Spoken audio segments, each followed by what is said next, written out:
Hallo ihr Lieben. Hallo? Ja, jetzt sind wir seit dem 5. April an der Costa de la Luz, unten in Südandalusien. Und wir haben heute den 20. April. Und warum wir immer noch hier sind, Kleines Missgeschick. Wartet's ab.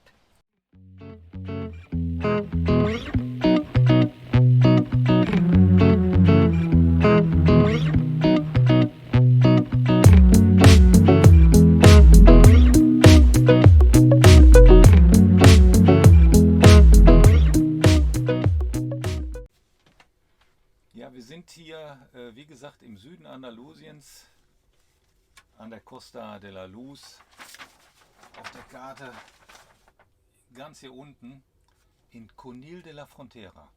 Wunderschön. Dafür nochmal vielen Dank, Hartmut, für den Tipp. Genau. Ja, jetzt sind wir also länger geblieben, als wir geplant hatten. Aufgrund des schönen Wetters hauptsächlich. Aber dann kam noch eine Kleinigkeit dazwischen, wie Gitta schon erwähnt hat. Und zwar habe ich meinen Fahrradschlüssel verloren. Hier irgendwo in der Wildnis, was wir dann nachher erst festgestellt haben. Ja, wir kamen von der Radtour zurück, wollten am Strand schön noch was essen oder trinken. Hatten die Räder gerade hingestellt.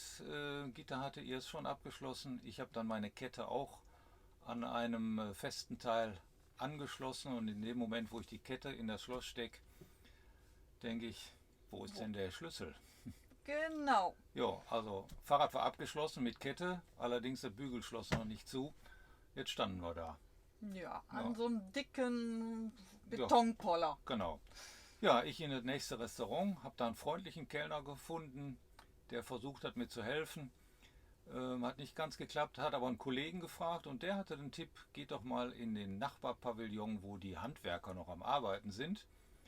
Und dann ist er mit mir sogar dahin gegangen, weil er ja perfekt Spanisch sprach und ich nicht. Und hat dann jemanden gefunden, der mit einer Flex zu meinem Fahrrad mitgekommen ist und dann die Kette da mühsam aufgesäbelt hat, sodass wir wieder beweglich waren. Ja, Ja, nachher haben wir uns dann beholfen, indem meine Fahrradkette und mein Schloss ist auch sehr lang und da konnten wir dann die beiden Fahrräder zusammen anschließen, sodass dann auch Ralfs Fahrrad immer gesichert war. ja, unsere Tochter hat dann den Schlüssel von zu Hause aus per Einschreiben und Luftpost hier an den Campingplatz geschickt. Das hat allerdings fast 14 Tage gedauert. Man muss allerdings bedenken, dass in der Osterzeit hier alles geschlossen ist und somit auch die Post nicht gearbeitet hat. Von daher waren es mehr oder weniger 6 Werktage, was dann auch akzeptabel ist, denke ich. Ja, geschlossen war hier eigentlich nichts, außer der Post vielleicht, denn alle Geschäfte und Restaurants waren geöffnet.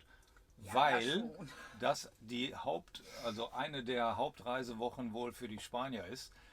Das könnt ihr in dem Video dann auch mal kurz sehen, als dann hier am Gründonnerstag der Anreisetag war. Genau. Ansonsten, wir sind hier auf dem Campingplatz La Rosaleda bei Conil. Ja, 2,5 Kilometer ungefähr Ja, sind wir gestern mal gelaufen, auch in die Stadt. Ansonsten am besten mit dem E-Bike, weil es doch sehr hügelig ist und Ja. manche Straßen und Abschnitte schon sehr steil nach oben gehen. ja, die Stadt ist eben alt, das den Reiz auch widerspiegelt, ne? Ja, liegt sehr schön, hat wunderschöne Strände hier. Ja, man kann ewig laufen. Kilometerweit, Es gibt kilometerweit. zwar auch eine Ebbe und Flut, aber man kommt aber nie in Bedrängnis. Man kann wirklich laufen, laufen, laufen. Man sollte sich ein bisschen gegen den Wind schützen, das ist klar. Aber die Strände waren sehr schön und auch die Küstenabschnitte sehr unterschiedlich. Das werdet ihr ja sehen. Und wir hatten wirklich unseren Spaß und haben die Sonne und das Meer hier wirklich ausgiebig ausgekostet. Ja, ja, die Küste Richtung, also nördlich Richtung La Roche, Richtung Cadiz, ist dann schon sehr felsig und weiter südlich dann Richtung El Palmar, da ist es dann flach und ja, wunderschöne lange Strände, kann ich immer nur wieder betonen. Ja, und so ein bisschen Hippie-Feeling kommt da auf, weil El dann Palmar, natürlich ja. sehr viele Surfer sind und dann entsprechende Shops, Gaststätten und Souvenirläden natürlich ohne Ende. Also es war schon interessant so zu sehen und eben auch bequem hinzufahren. War schön. Genau, am Kap Trafalgar sind wir gewesen. Ja, Und Vecher, eine der weißen Dörfer hier auf einem Berg gelegen. Da war dann die letzten 2 Kilometer mit 200 Meter Höhenunterschied schon sehr anstrengend. Da ging es, wie gesagt, Ja. nur hoch. auf der Hinfahrt habe ich schon gesagt, nee, da fahren wir doch nicht hoch, das ist doch Wahnsinn. Und habe versucht, Fotos zu machen. Ja, also letztendlich konnten wir uns dem Reiz doch nicht entziehen und sind dann auch, wir haben hier nette Nachbarn auf dem Campingplatz gehabt, Schweizer. Genau, hier nochmal liebe Grüße an Froni und Max. Genau, Ja. die haben uns auch sonst hilfreiche Tipps gegeben, aber nachdem sie uns so von der Stadt vorgeschwärmt haben, haben wir gesagt, komm, was die schaffen, schaffen wir auch, zumal wir ja E-Bikes haben. Genau. Ja, ansonsten den Rest verfolgt im Video. Genau, Ich hoffe, es gefällt euch. Unsere Eindrücke. genau. Die Kinder haben auf jeden Fall gesagt, was ihr uns da schickt, das ist so schön, da kriegt man richtig Fernweh und möchte da auch sein. Und ich denke mal, so wird es euch auch ergehen. Okay, viel Spaß. Ja.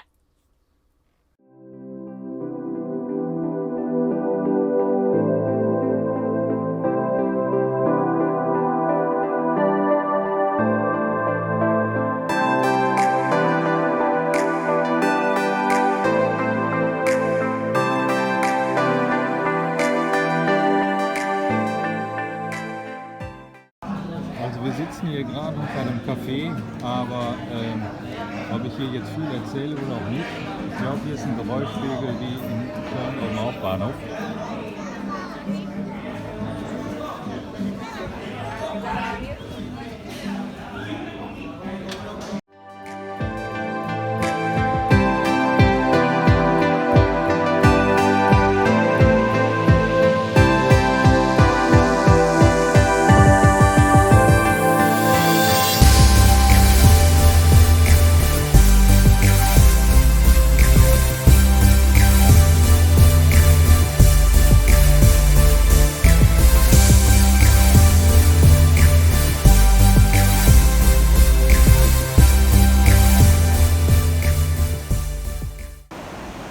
Das sind hier übrigens schon die Wellen vom Atlantik. Wir sind hier nicht am Mittelmeer.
Und hier haben wir die deutsche Bäckerei in Conil. Sieht sehr klein aus, hat aber eine sehr schöne Auswahl mit sehr guten Produkten und die Preise sind auch wirklich okay.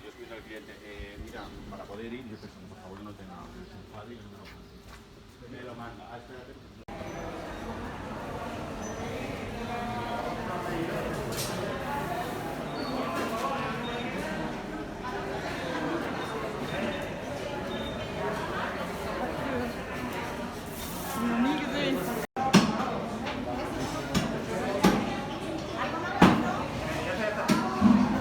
Da hinten.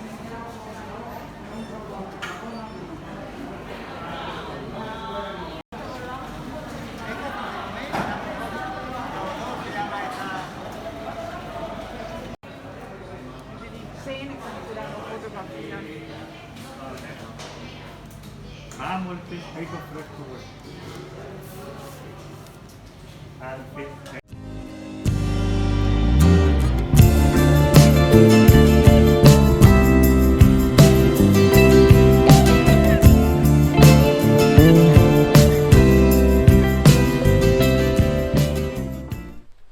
Wir machen jetzt heute Morgen eine kleine Fahrradtour Richtung La Roche. Da soll es ein paar schöne Badebuchten geben an der Steilküste. Der Fahrradweg, falls es einen gibt, der soll so durch ein kleines Naturschutzgebiet führen. Und für die 7 Kilometer sind auch dann fast eine halbe Stunde an Fahrzeit vorgesehen. Also ist nicht weit, aber wir hoffen mal sehr schön. Und ja, wenn ihr Lust habt, kommt einfach mit.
wir liegen jetzt hier in einer wunderschönen kleinen Bucht in der Nähe von Conil.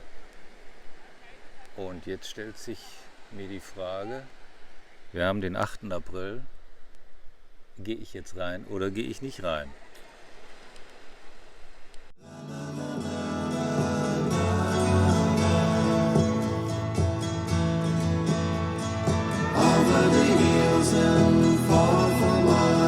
She's waiting for love to be realized. I'll send her my heart covered as a gift and hope that you'll take it into her side. La la la la la la la la la la.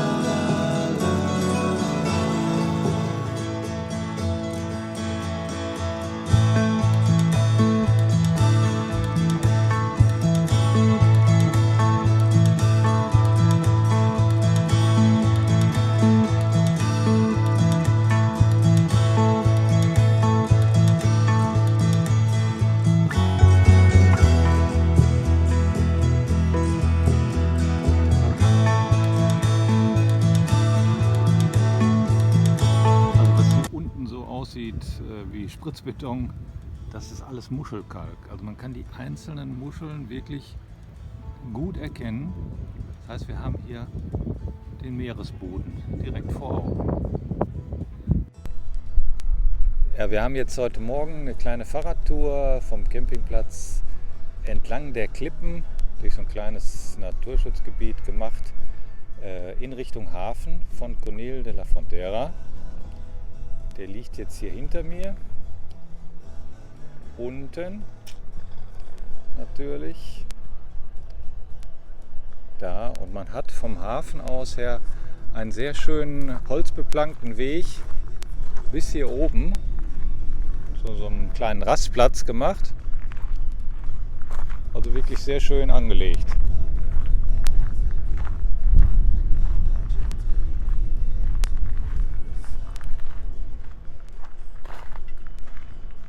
Oh, da hinten haben wir unsere Räder stehen lassen und dann geht dieser Weg an den Felsen entlang hier hoch. Ich stehe jetzt hier am Hafen von Conil und hier ist der Blick über die Klippen bis da hinten in der Ferne Conil zu sehen ist. Und hier kommt gerade sogar noch ein kleines Fischerboot rein. Vielleicht hat er noch was für heute Abend gefangen. Vom Hubschrauber aus kann man natürlich auch die Küste beobachten, aber zu Fuß oder mit dem Rad ist es schon ein bisschen intensiver, würde ich sagen. Jetzt sind wir am Leuchtturm Cabo Verde in der Nähe von Conil.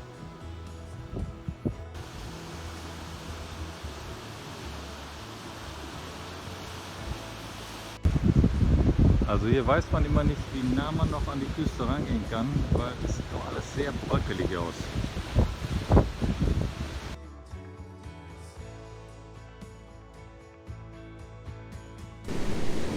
Hier haben wir also eine kleine Bucht gefunden, da kommt von oben her sogar eine kleine Treppe runter.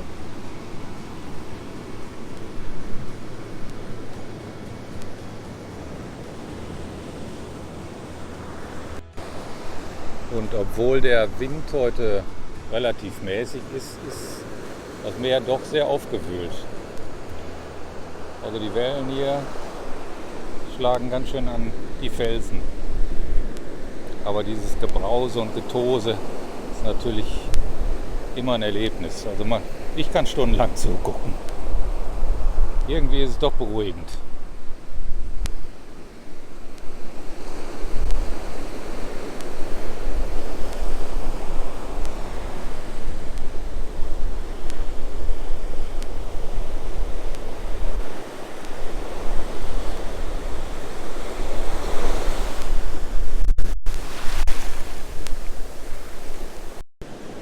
Diese ganzen Felsen hier, die wirklich nur aus Muscheln zu bestehen scheinen, wirkt schon alles sehr fragil. man kann wirklich die versteinerten Muscheln hier bis ins Detail super erkennen.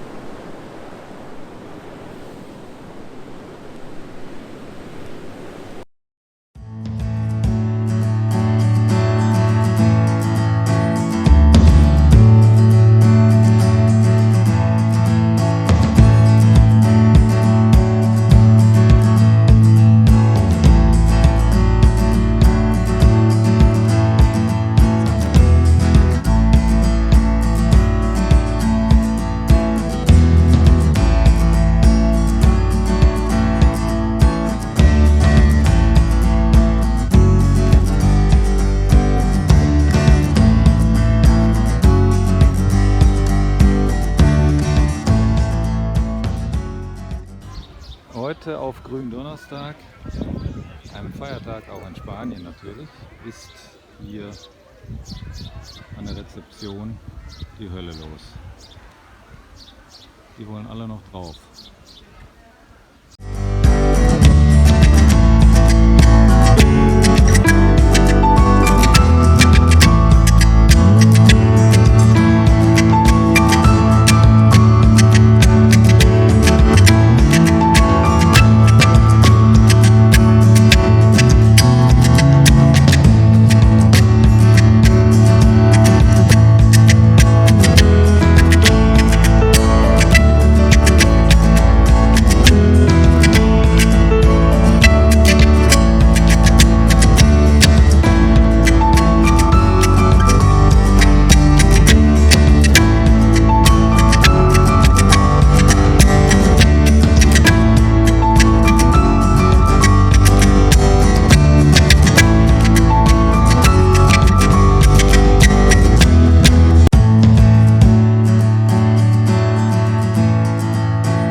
Wir befinden uns jetzt hier am Kap Trafalgar, wo die berühmte Seeschlacht zwischen der britischen Flotte und der spanischen und französischen stattgefunden hat. Hier hinter uns ist der Leuchtturm von Trafalgar und die Seeschlacht hat bekannterweise die britische Flotte gewonnen unter Admiral Lord Nelson, der allerdings bei der Schlacht gefallen ist.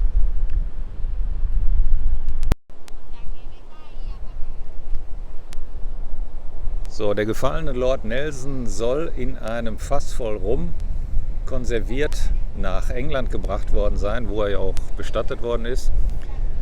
Und eine Anekdote behauptet, seine Mannschaft hätte dann den restlichen Rum aus dem Fass auf sein Wohl getrunken. Nicht unbedingt vorstellbar, aber wer weiß, was alles so möglich ist.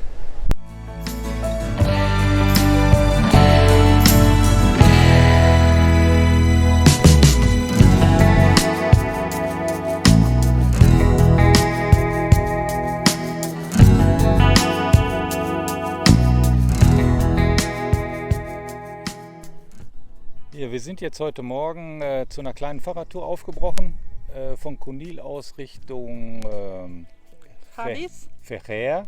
Ach, ja. Ganz andere Richtung. Cadiz ist ganz andere Richtung. Okay, und befinden uns jetzt hier mitten in der Natur. Zwischen Olivenhainen, Ja, Wiesen, Feldern, Vogelgezwitscher. Hügeln. Ja, in the middle of nowhere. genau. Wir machen mal einen kleinen Rundblick.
Thank you.